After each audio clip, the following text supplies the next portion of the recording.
Bueno, bienvenidas y bienvenidos a la primer parte de la clase 3. En esta clase nos vamos a detener en otro de los 4 pilares que tiene que ver con la motivación.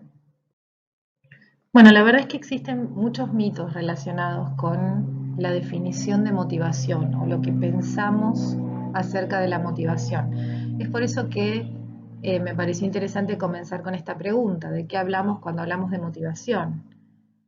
¿Qué les parece a ustedes, no? Bueno, obviamente que no podemos interactuar en este video, pero hay algunas cuestiones que suelen salir cuando hacemos esta pregunta y bueno, veamos a ver si acertaron, ¿no? Yo creo que hay dos mitos fundamentales que aparecen como respuesta a la definición de motivación.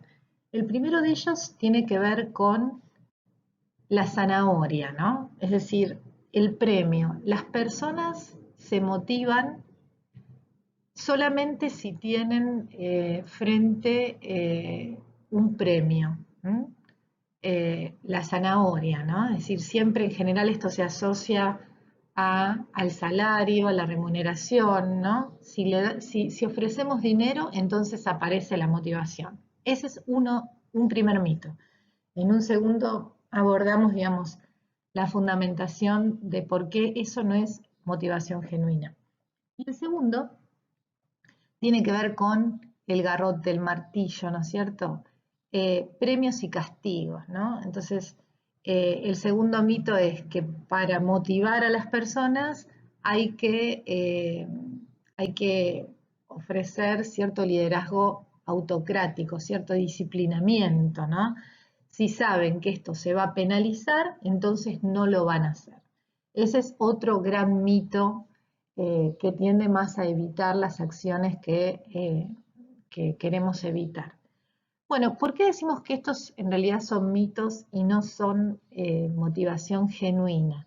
Bueno, porque la motivación genuina tiene que ver con un poco la figura del pececito saltando hacia la otra pecera, ¿no? La motivación genuina tiene que ver con el impulso propio, es decir, un impulso que está vinculado a un motor propio, ¿no? Y ahí es donde cada uno de nosotros y nosotras nos diferenciamos respecto a qué características tiene ese motor y ese impulso propio. No todos y todas nos motivamos de la misma manera. Eso es muy fácil de identificar, ¿no es cierto? Seguramente estarán de acuerdo. Pero lo que sí es importante es que para que se observe motivación genuina, debe ocurrir ese salto, ese motor propio. ¿Qué es lo que sucede con los mitos que acabamos de señalar? En realidad, creemos que eso es motivación, pero no estamos más que frente a satisfactores e insatisfactores, ¿no? Que en parte de esta clase 3 vamos a indagar un poco las teorías de Maslow y de Herbert, y esta reflexión que yo estoy haciendo viene un poco a combinar ambas teorías. Lo que sucede es que si pensamos que la motivación puede basarse solamente en premios, en realidad lo que estamos haciendo es forzar un comportamiento. ¿Qué pasa cuando aplicamos premios? Sí, seguramente ese comportamiento se lleva a cabo, ¿no? Es lo mismo que cuando, digamos, si queremos hacer, no por comparar personas y animales, pero si hacemos un ejemplo que es bastante fácil con las mascotas, si yo le muestro una galletita, seguramente se sienta. Y cada vez que le muestre la galletita, va a sentarse. Ahora, si yo lo que quiero es instaurar el comportamiento de que se siente, ese comportamiento va a ser absolutamente dependiente de la galletita. ¿Se entiende la idea, no? Es decir, no hay impulso propio. El premio genera un comportamiento, pero si yo retiro el premio, ese comportamiento no existe en la práctica incorporada. Quiere decir que no es motivación, porque no hay un impulso y un motor propio. Esto, de todas formas, no quiere decir que no, digamos, no quiere desvanecer la importancia que tienen los sistemas de reconocimiento, ¿no? No está ligado a eso. Está ligado a que es muy difícil pensar la motivación, o es muy complejo y es hasta incorrecto de algún modo pensar la motivación absolutamente basada en un sistema de premios.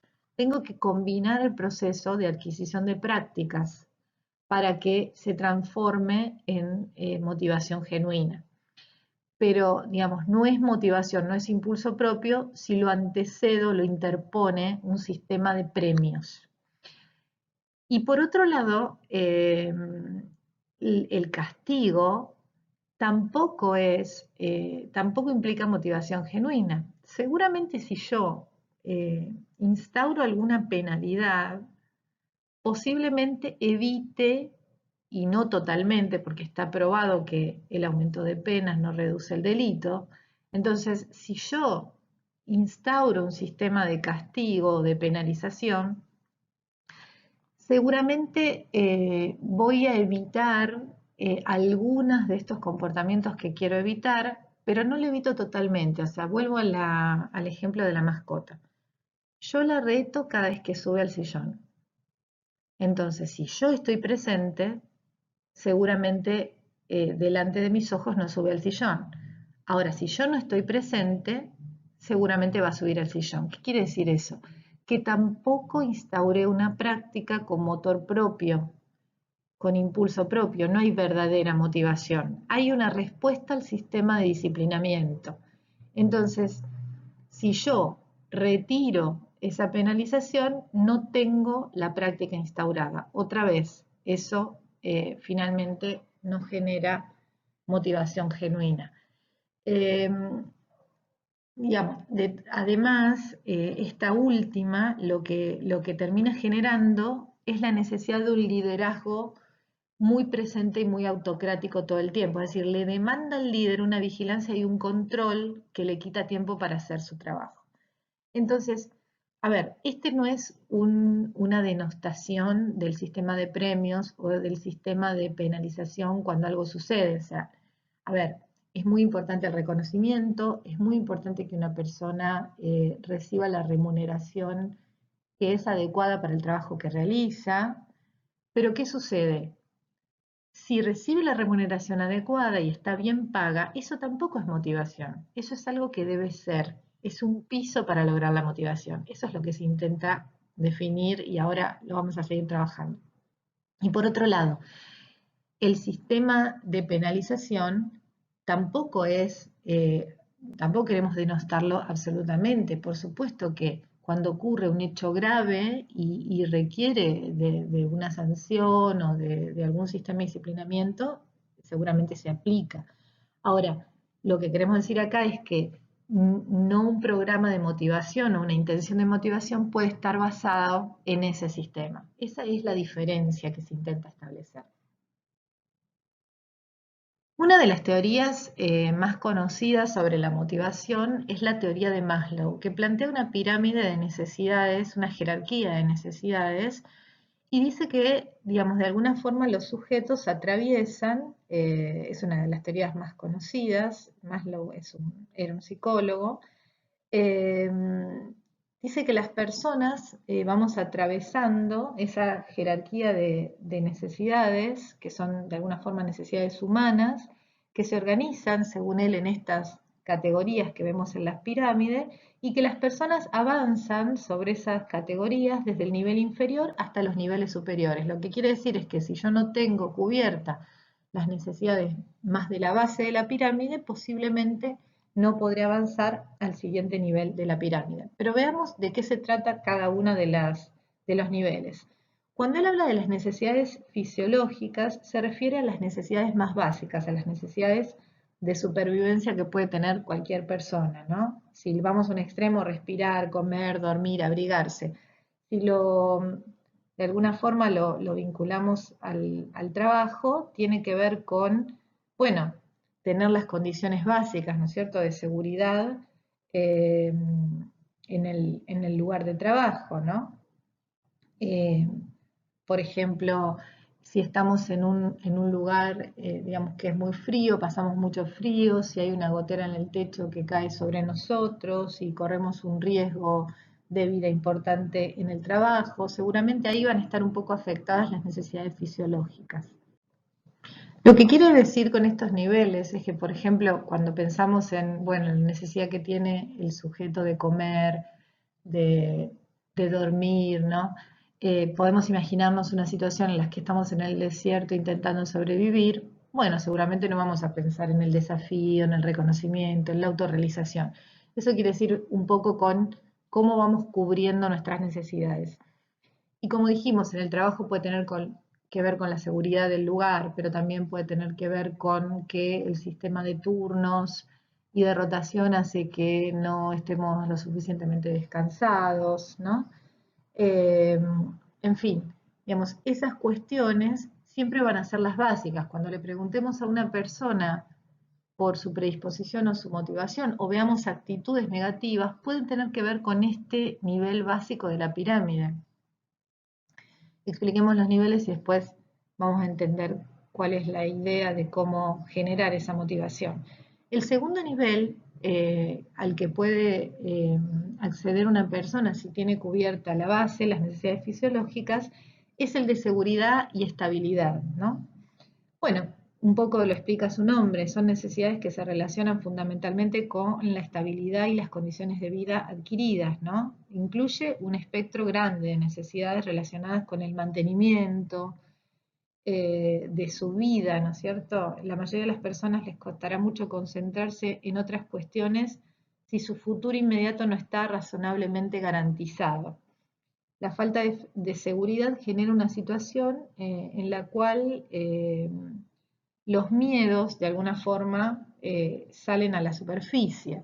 Entonces, si estamos en un lugar de trabajo donde existe un riesgo de perder el empleo, donde las condiciones salariales no logran cubrir nuestro estándar de vida, ¿no? A lo que estamos acostumbrados, si de repente no podemos ya pagar el colegio, si es que tenemos para el colegio o algún gasto asociado a la familia, eso empieza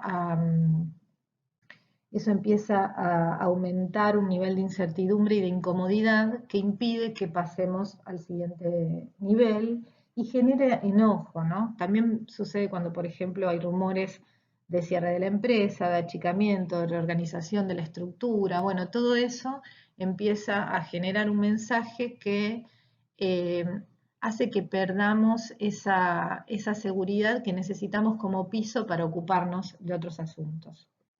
El siguiente nivel tiene que ver con lo social, con la afiliación, y se refiere a los ámbitos de pertenencia, es decir, la verdad es que está justo en el medio y es una necesidad de todas las personas en una organización, pero es verdad que muchas personas se separan, digamos, en este nivel de motivación. Este es su motivación tope, podríamos decir, ¿no? Eh, y tiene que ver con la vinculación, con el clima laboral, ¿no? Con la relación con otras personas, la relación cotidiana en el trabajo, la relación con los pares. Muchas veces los equipos de mejora continua favorecen este nivel de relación y de socialización, pero piensen que tiene que ver con que imaginen que a alguien, a una persona en la empresa, le asignan una tarea para la cual debe estar totalmente aislado, solo, ¿no? Bueno, o sola, eso eh, dañaría este nivel de la escala de Maslow, ¿no? Es muy importante que se puedan establecer esas vinculaciones sociales para poder también acceder al siguiente nivel. Bueno, y finalmente los niveles que sí uno puede vincular con motivación genuina son estima, reconocimiento y autorrealización, ¿no? En estima y reconocimiento encontramos eh, todo lo que tiene que ver con el éxito, ¿no es cierto? La sensación de alguna forma de éxito, el reconocimiento por la tarea que realizamos, ¿no? La valoración que desarrollamos sobre nosotros mismos de esa tarea, es decir, la autoestima, eh, la posibilidad de subir, digamos, de escalar en posiciones en la empresa, Bueno, la posibilidad de acceder a nuevos desafíos dentro de la organización, aumentar el nivel de responsabilidad. Muchas personas necesitan esto para alcanzar niveles altos de motivación. Y por último, el nivel que es muy particular, ¿no?, de autorrealización, son personas que logran dedicarse a aquello que mejor saben hacer y que más les gusta, liderando así todo su potencial, ¿no es cierto?, sin restricciones ni condicionamientos. Eh, la verdad es que se dice que muy pocas personas logran alcanzar este nivel de autorrealización, es decir, que combina totalmente el saber hacer con un gusto especial por hacerlo, ¿no? La vocación, no sale la palabra. Combina la vocación con la tarea que se ejecuta y eso, bueno, y eso redunda en una autorrealización total.